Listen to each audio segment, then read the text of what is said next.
suis Karel Knut, je suis illustrateur et peintre aussi. Je suis néerlandophone.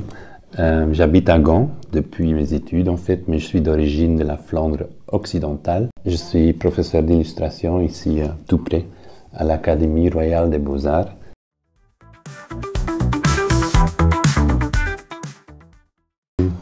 Enfin, j'ai une technique qui est inspirée sur des anciennes peintres. C'est une technique qui prend beaucoup de temps, qui est très lente. Je peins avec la peinture acrylique, avec ça. Et je travaille en couches en fait.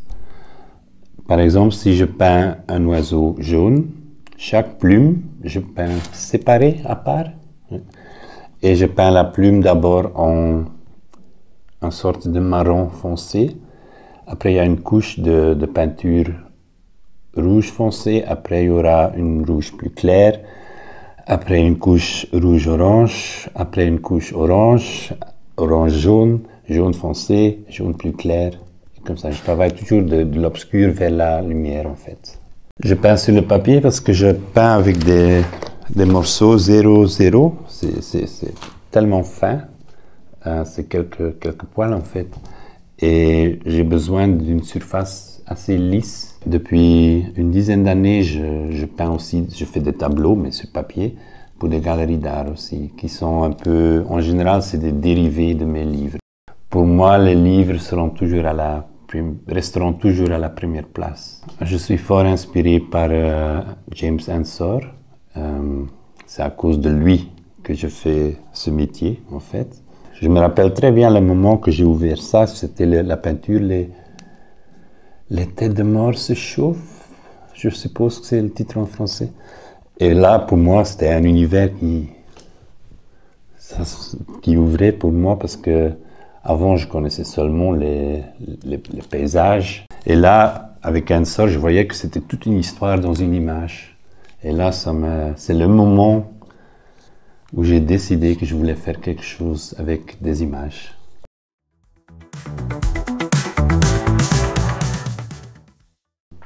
C'était toujours mon personnage préféré quand j'étais enfant. J'avais un vieux livre que j'avais hérité de mon neveu. Le moment que mon père est décédé, c'était un choc bien sûr et bon, ma maman, tout d'un coup, elle avait plein de choses à régler et tout ça. Elle était dans un état en choc aussi.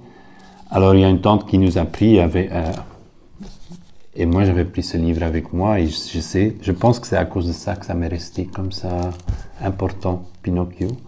Et depuis des années, j'ai cherché pour trouver une version que je voulais illustrer parce que je voulais pas retourner à la version originale. Et je l'avais raconté à mon éditeur, bien sûr, et c'est lui, en fait, qui a trouvé cette version d'Imedros, et ça m'a plu immédiatement parce que elle a enlevé le moral.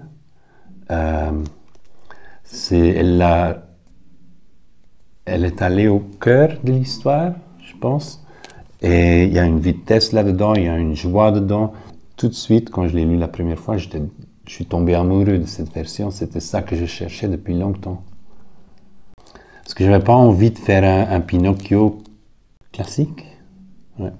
Quand j'ai trouvé ça a décidé tout le reste en fait. C'est de là que vient l'arbre qui est en rouge plate.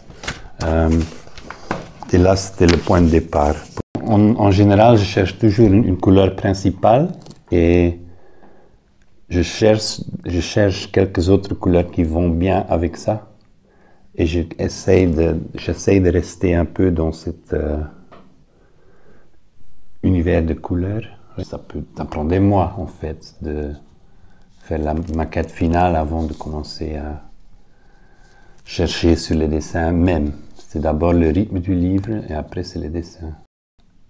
Avant de décider de faire un livre, c'est important de décider sur le juste projet pour toi-même parce que ça prendra quand même quelques années, si tu as de la chance, quand même quelques années de ta vie que tu dois vivre avec ça. Quand je suis en train de peindre, je dois sourire. C'est ça. Ouais. Même si ça peut être un peu mélancolique ou un peu bizarre ou obscur ou n'importe, mais moi je dois être très joyeux pendant que je le fais. Si je suis pas joyeux, ça marchera pas. C'est pas juste, je dois sentir qu'il y a mon âme là-dedans. Souvent, les gens pensent que je suis quelqu'un de hyper sérieux et qui écoute que la musique classique et tout ça. Et je suis quelqu'un de très souriant et j'écoute la musique danse, en fait, électronique ou le disco, des trucs comme ça.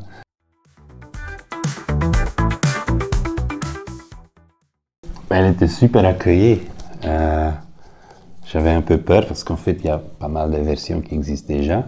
Mais non, je suis super content.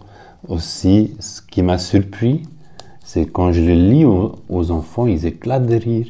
Ouais, et je ne m'attendais pas du tout à ça. Je savais que c'était un texte qui était amusant et qui était bien rythmé et tout ça, mais je ne m'attendais pas à des fous rires.